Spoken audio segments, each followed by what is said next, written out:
this week, as usual, AI for business. We're talking about healthcare, Meta, MIT, drug discoveries, and some more regulations, AI regulations. And there are updates on some court rulings.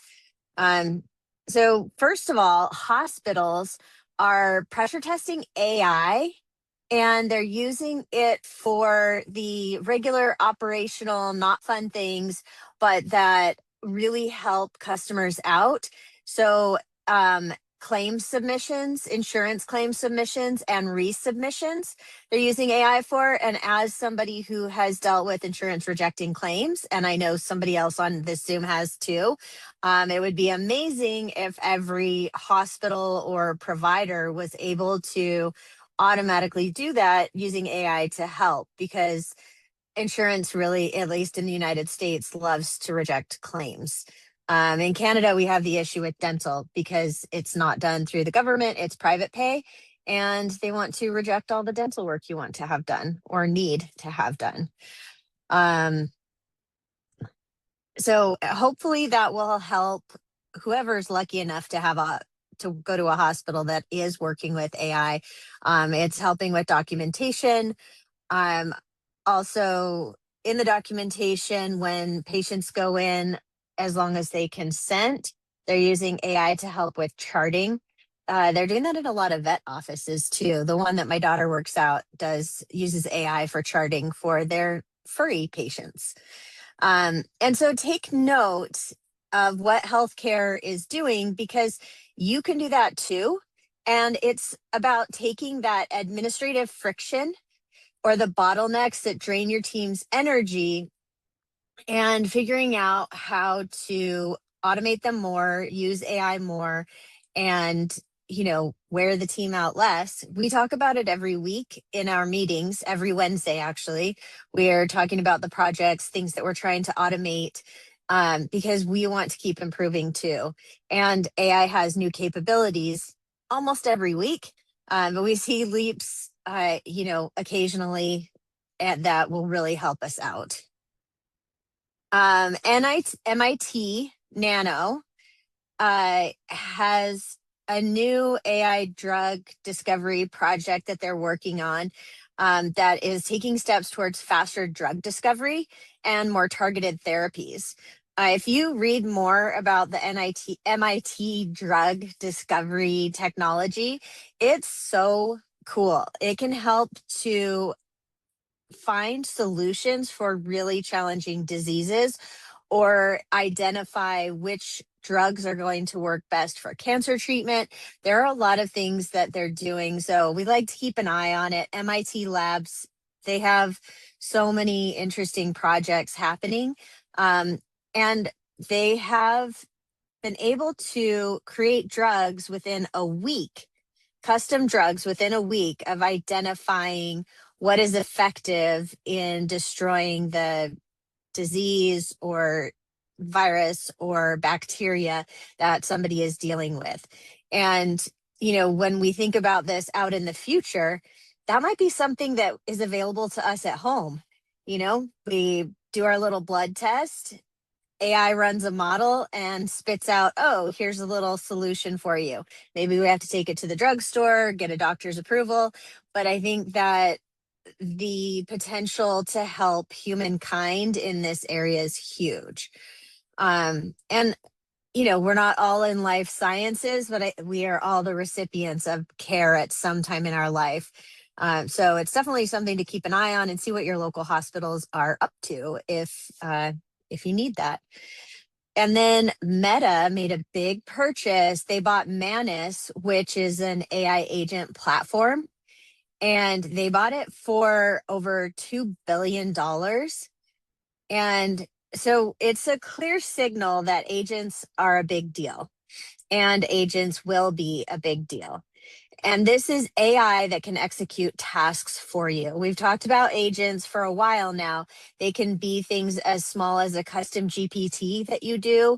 They can be the chatbots on your website. It can be your AI receptionist that can call and book appointments for you or receive phone calls from customers. but Meta is signaling this is a really important thing to pay attention to, so you should too. Every company is going to have hundreds or even thousands of agents working for them. And each human in the company should have several agents working for them. Somebody once asked me how many agents we have, and I personally don't know how many agents we have because each team member builds their own agents to help them with their specific roles. And if I had to guess, I would say that our operations director has the most agents on our team. Um, and we all have AI working for us in the way that helps us out the most. So pay attention, see where you can get AI to do things. Okay, now we are on to the new US AI rules. There were a lot of state level tech laws taking effect in 2026. This includes AI transparency requirements, chatbot disclosures, and rules around higher risk AI systems. So, even if you're not a high tech company, if you have anything as little as a chatbot or an agent, um, these rules can affect you. And so our recommendation is to this year look over in Q1, look over your AI use policy. If you don't have one, put one in effect. And also check and make sure that documentation on your agents is transparent. So if somebody were to come and audit us, we would need, I would need to know what's behind Emma's agents, and we would need to know what's behind Andrea's agents and Markar and everyone on the team. Um, because there are some rules that concern the training data and making sure that you own the intellectual property behind the training data. So you may need to prove the instructions and that you own the IP of the instructions of the agents that you have. And this is state by state in the US. And we anticipate that other countries will follow suit.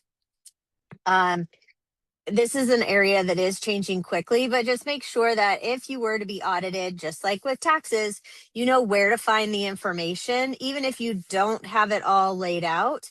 Um, I think in our organization, we could probably gather that information within 24 to 48 hours. Um, and we all use different agents. So that's something we probably need to document too, is where they are, because when you create something, typically the creator owns the instructions, and that's something AI doesn't allow yet. When you're using platforms like Gemini and using gems, the person who's not the creator cannot see the instructions.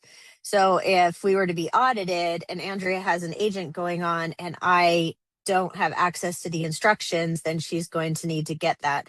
We do try to save all of our instructions in our Google Drive so that we have access to the instructions at any time. I guess that's one of the things that we've put in place, and we just need to make sure that we're diligent about keeping our instructions in there, so that if there were an audit, we can hand the folder over and say, hey, here's all of the instructions of all the document, of all of our agents. But that disclosure is becoming more important, and there are laws taking place, going into effect this year. Now courts are clarifying this access control and scraping issues. There was a recent development with Ziff Davis and OpenAI. The case is, we're watching it because there's an argument that ignoring robots.txt could trigger certain anti-circumvention claims. And this is about publishers, marketers, AI product teams, that want to get information from a website, and what is a polite request to not be indexed or not have the information accessible versus what is openly accessible. And so again, this is an area that we're paying attention to, and plenty of the big models have gotten in trouble for scraping too much information from websites that they were not authorized, like with the New York Times. And now I believe it's OpenAI has a deal with the New York Times, and they're paying to license that content. And so we'll see it come down to smaller companies and, the access to the giving AI access to the information on the site. For us personally, we would love for OpenAI to re-index our site and crawl it and be able to recommend our services to other people. So we're not trying to keep people off of our site or away from our information. We want to invite them in. And there are people who want to have more gated content on their website that isn't so publicly available. So something to keep in mind. Tools we're talking about this week, Talkadot, which I love as a tool for speaking to capture the real-time feedback and give audience members my freebie in a really automated way. They just use the QR code, answer a couple questions, put in their email, and then they automatically get the freebie that I was talking about in my talk that time. And then in Jasper, that is what we use for marketing. You can get a small account if you're a small company. We have an enterprise account, which is really robust. We make our own apps in there for creating our marketing content. We have tested the outputs of Gemini, ChatGPT, and Claude against Jasper to see which ones get the best results. Jasper still gives the best results for all marketing content. So we use it, and we've been using it since 2020. And they have really kept up with AI updates, and they have a lot of cool things coming up this year in their product roadmap. But we do like Jasper. It produces really good content, uses voices, and we have a custom rag for each of our clients right inside of Jasper so that we can produce marketing content based on all the information from our clients. And then Gamma, of course, which is my absolute favorite for decks, doing quick presentations. I have so many Gammas that I've created. Once you use it, I don't think you'll ever go back. It's awesome. And then we have a little tutorial on Fixer, and that's Fyxer, Fixer AI. I love Fixer in my inbox. It has transformed my relationship to my email. I open up my inbox and I don't feel so overwhelmed anymore because Fixer puts red labels on the things that I need to respond to. And when I look at all my emails, it's actually not that many. It categorizes things automatically into things I need to respond to, FYIs, marketing, emails, and it does a pretty good job. It also drafts responses for me to these emails. And I love that. It will, if it's not sure if I'm affirmative or negative for a conversation in email, it will draft a pro and a against response. I wouldn't say con, but just accept or decline somebody's offer for something if it is unclear which way I would go. Most of the time, it just gives me one response and it's the correct one.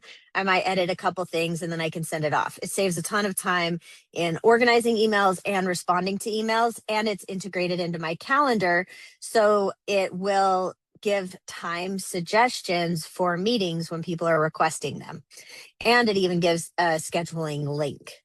And you'll want to check those times because for me, I've got a couple calendars, so it's not always accurate. But it helps me so much. We've got a little how to use Fixer in the newsletter. And I think that's about it. That is. We are going to be doing an applied AI course coming up towards the end of the month. If you're interested, drop us a note. We have a waiting list. Actually, you can go to AIsmartventures.com and you can get on the wait list for class. We will be opening that up in a couple of weeks for the next applied AI cohort. That's it for the news this week. Good job. Thanks. Good catch.